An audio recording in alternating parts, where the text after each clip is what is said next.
Welcome to everybody watching. I'm Jason Gotts with Big Think, and this Hangout is brought to you by Big Think Mentor, our lifelong learning platform on YouTube for personal and professional growth. I'm here with Ellen Galinsky, president of the Families and Work Institute and author of Mind in the Making. She's here to talk about the 7 essential life skills that are the subject of her book and her workshop for Big Think Mentor. Welcome, Ellen. Thank you for being with us. Thank you so much, Jason. It's a real pleasure. And I'd also like to welcome 3 members of our Big Think Mentor community, Christian Grieco, and please correct me if I say your name wrong, Nicholas Anhorn couldn't be with us, and Patrick Johnson. Welcome, guys. Thank you for having us. Okay, so I'd like to start us off with a question for Ellen. And so there was a big article this week in New York Magazine, which I'm sure you saw, on the negative power of praise. And it's one of many such articles I've seen recently. American parents tend to focus on boosting kids' self-esteem, and maybe Western parents generally. But the research of psychologist Carol Dweck and others suggests strongly that overpraise can actually demotivate kids, making them reluctant to work at things that don't come so easily to them, so they give up more easily. How seriously should parents, teachers, and even employers take this message or these findings? Should we be going back to the days when teachers followed the maxim, no smiling before Christmas? Is it that serious and that substantial?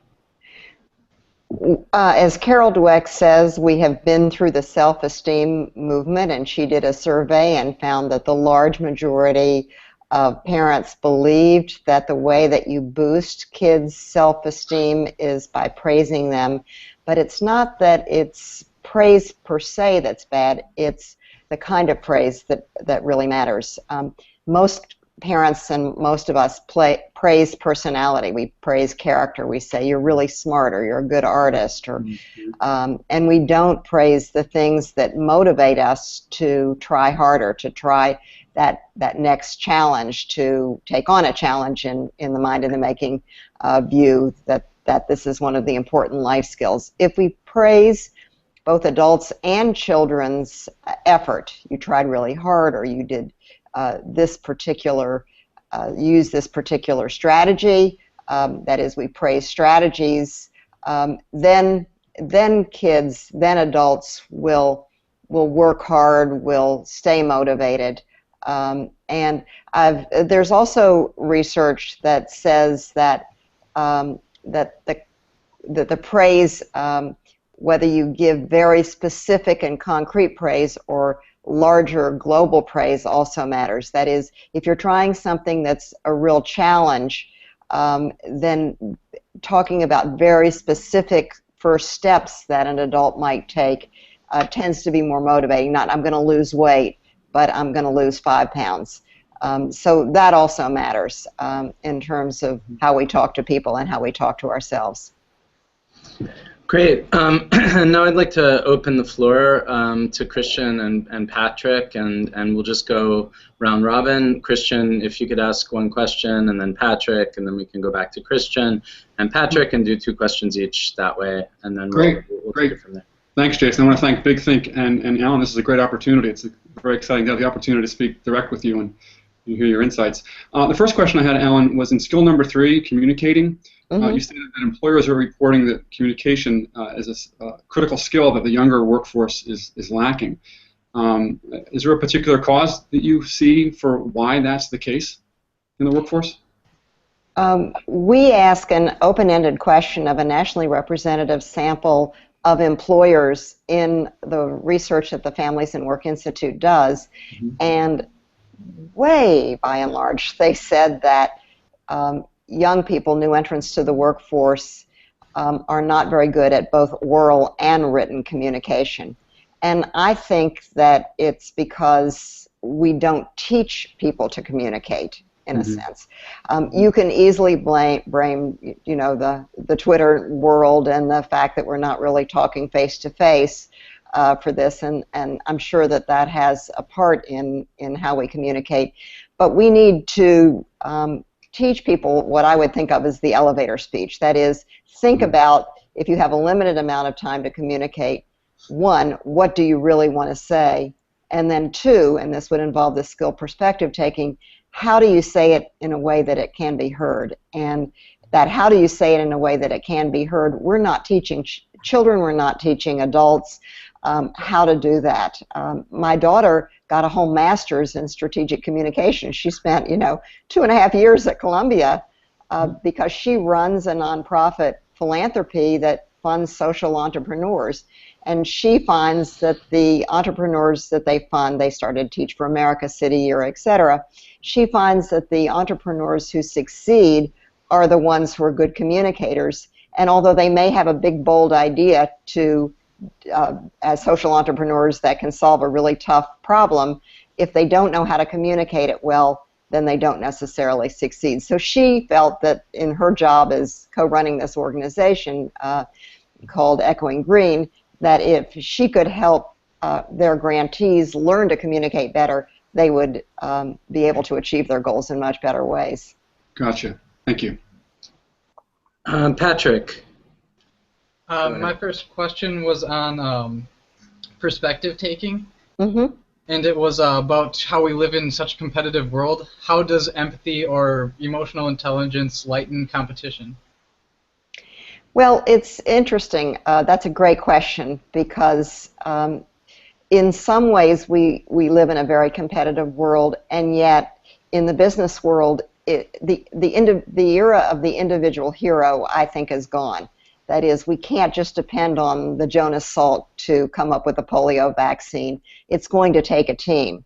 Mm-hmm. And the smart employers, I think, are building in team competencies, not just individual competencies, where the chemist and the physicist or the biologists, if you're talking about prevention of disease, have to figure out how to work together. And so I think that teaching the skill of perspective taking is critically important. Now, it's different than empathy. It involves empathy, which is I feel what you feel. Emotional intelligence is, in a sense, a good concept because it involves intelligence. It's social, emotional, and cognitive competencies, and it helps you understand the perspectives of others. And I can give an example. I always think of Admiral Michael Mullen, who was the chair of the Joint Chiefs of Staff. And when he was quite successful in his job, I think, at least I feel he was, when he talks about what helped him go into a country like Afghanistan or Iraq or Iran, he didn't do the usual, here's the history, here's the geography, here are the key facts that you need to know.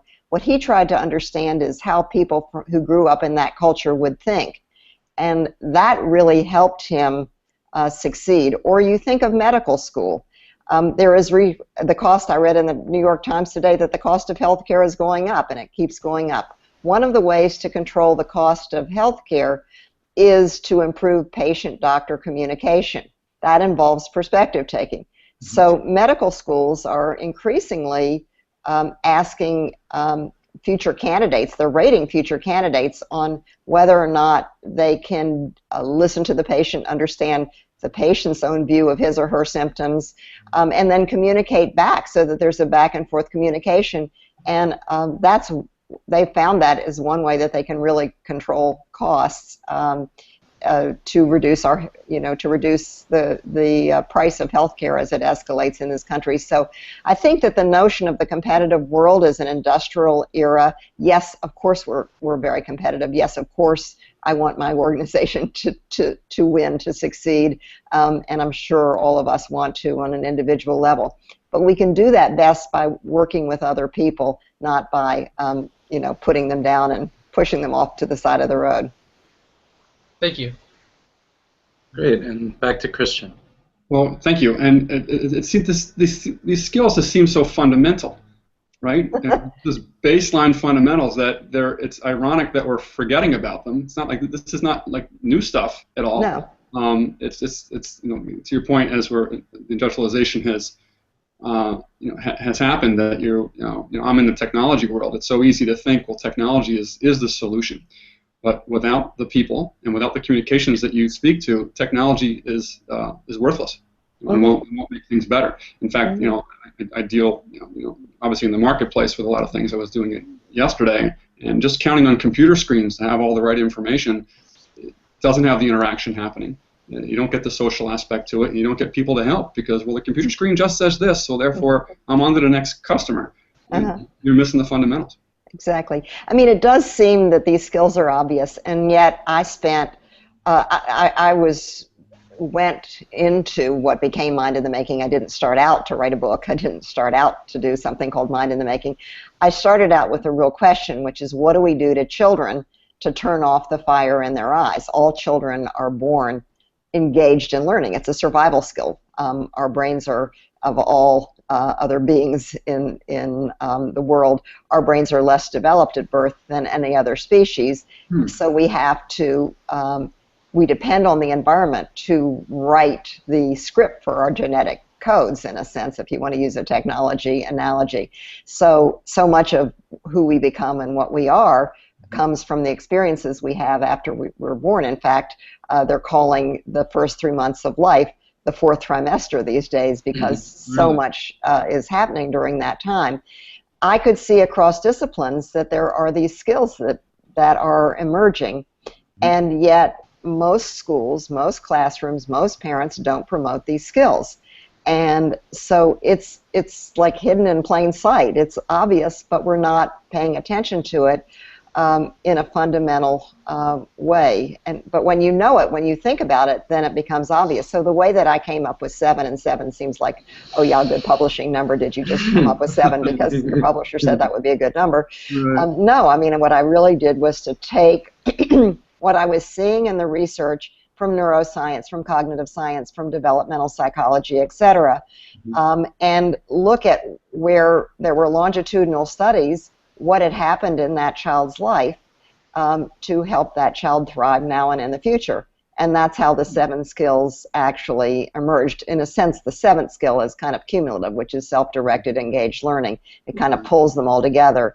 And focus and self-control, the first skill is a baseline, in a sense, because if you can't pay attention, you can't really learn the other skills.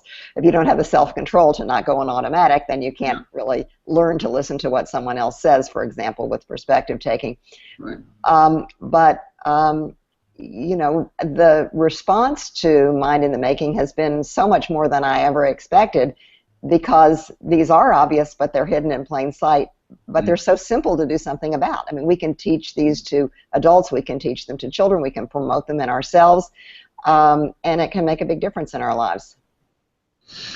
If I can interject before we take it over to Patrick again, one of the things, Ellen, that I like most about what you're saying in the book and in the mentor workshop is that the 7 essential life skills, basically, which are the skills that we need to be fully functional, successful human beings, basically come down to learning as a lifelong orientation toward learning. They enable us to learn. They make us effective learners, and it sort of represents human beings as learning beings throughout the lifespan, which is something that, I mean, there are 2 things. One is we tend to think of learning as something that stops when you graduate from graduate school. I mean, not in some ways no, but in some ways yes. Like, I'm done my learning and now I'm doing my life. And so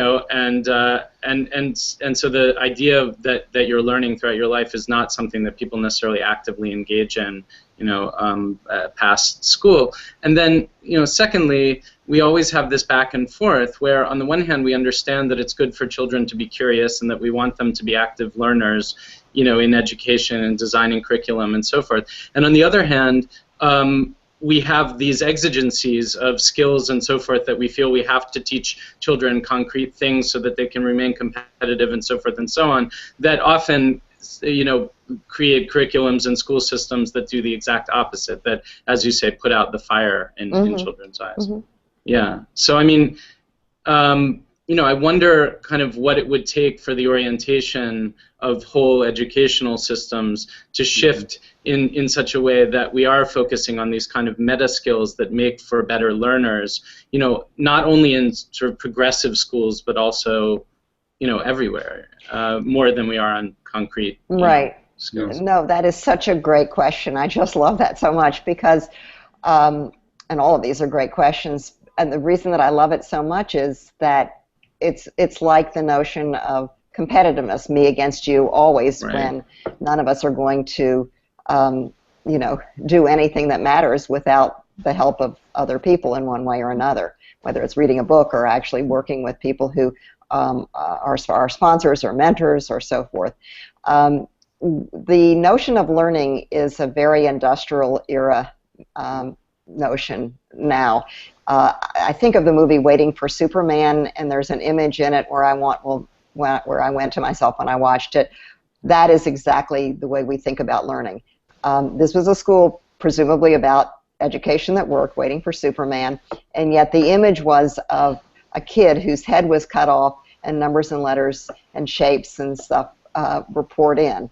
So we have this tabula rasa, this kind of empty vessel, will pour in the knowledge notion, when everything we know about brain science says that we are active learners. Yesterday I met with an entrepreneur whose company has made a lot of money, and they want to figure out how to improve the educational system because they're not happy with the new entrants to the workforce. And he's trying to learn about education. He's going around the country and figuring out what works and what doesn't work. And he was really discouraged because he thought that most innovation in education depended on the one charismatic leader. And yes, it does if we keep the old model going. But if everyone becomes a learner, then and if we're always trying to improve things, then we can keep improving education to better fit what we know from science and to better fit what we need in the 21st century. I don't think that I would have seen the skills, honestly, if so much of my work at the Families and Work Institute weren't with the adult workforce and workplace. I mean, I just have, hear that discussion all day long in the research that we do and in the employers we work with. So one thing that has really gratified me, and I'm sorry if this is a long answer, but you've gotten my soapbox here, is that we are out now in about 14 communities where we have taken the book and turned it into training modules, and they're really, actually, we call them learning modules, not training modules, because training is the old view of what learning is, but learning modules. And I've seen that fire come back in adult size.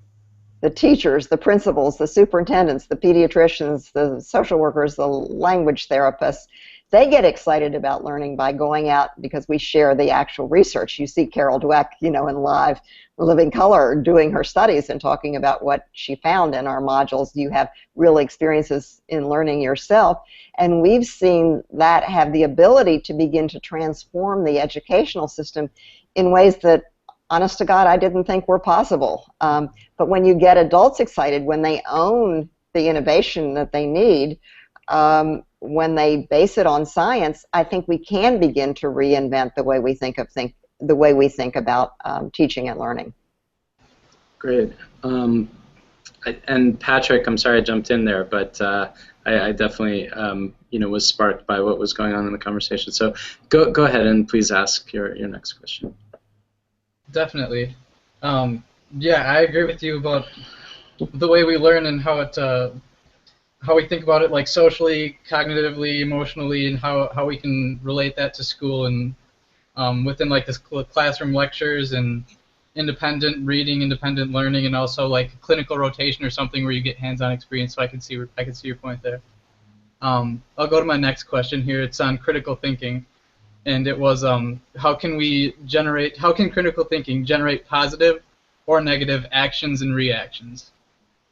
That's a great question, a complicated question. I feel that the world is so awash with information that it's very hard to know what's real. I mean, you can watch the same news story on two different channels and to get to totally same event, presumably, and you get two totally different interpretations depending on the point of view of the commentator and the channels that you've happened to turn into, or radio the same, or newspapers the same, anyway, that we get information about the world that we don't directly experience.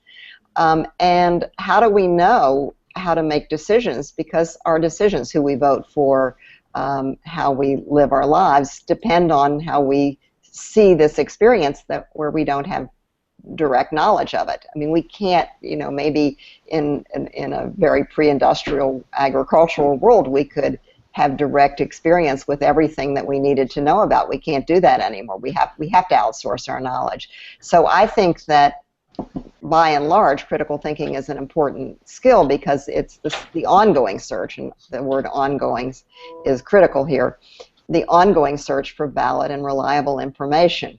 So you have to understand when information is not accurate, when it's what researchers would call confounded, because you can't say that A always leads to B.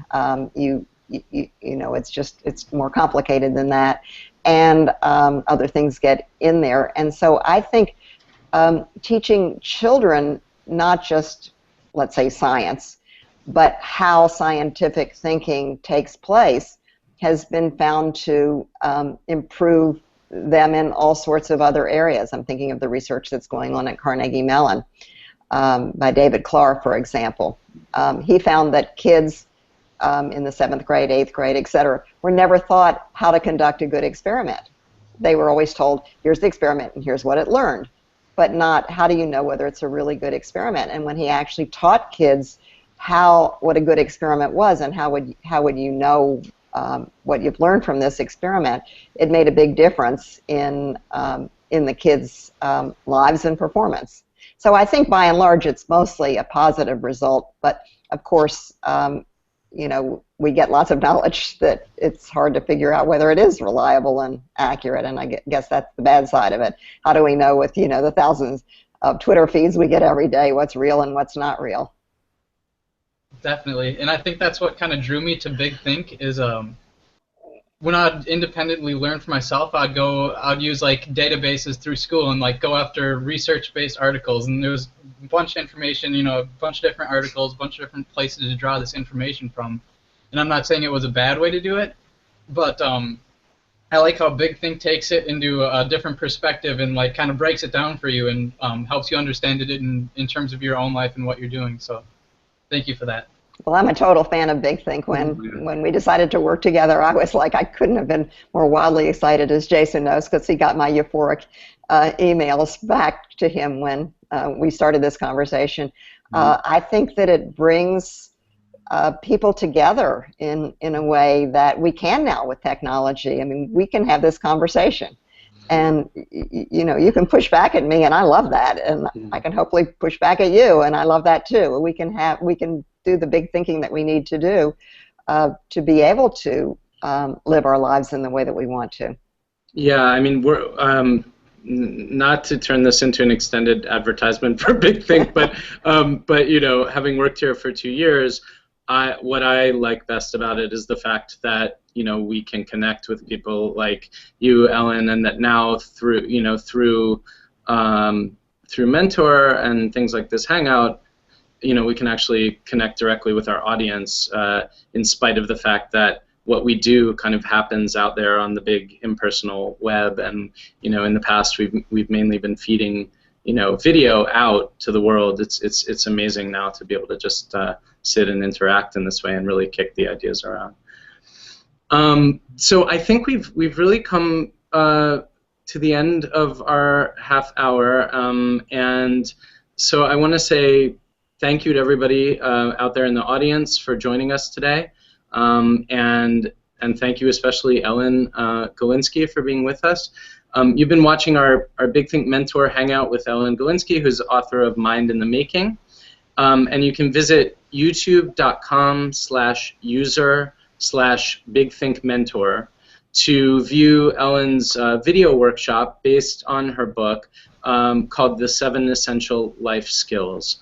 And thank you so much for being with us also today, Christian and Patrick. Thank you. It's great. Thank you. Thank you. It was a pleasure to meet you. You too. Yeah. Definitely, you too.